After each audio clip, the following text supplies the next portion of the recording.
Hello everyone, welcome back to my channel. So this is a video about the joy of home ownership.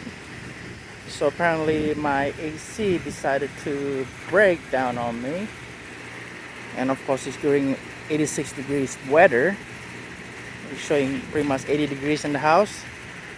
So I went go to YouTube channel and do a little HVAC university class, and decided to figure out what's going on with my AC.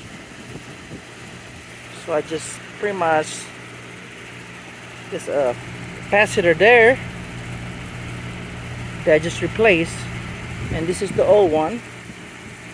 Use a multimeter to test whether it works or not. Apparently it doesn't work. Finally broke. There's a bunch of video on YouTube that teach you how to test the capacitor. You can watch that because I don't really want to show it because I'm not an expert. But yeah, hopefully this will fix my AC issues because it's really hot out inside the house, and Levo is burning up right now.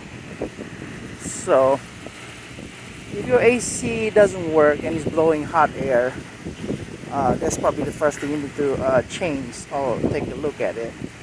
Really easy to take the panels out.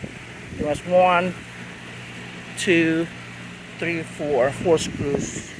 Take that thing out and change the capacitor. Hopefully it's just that.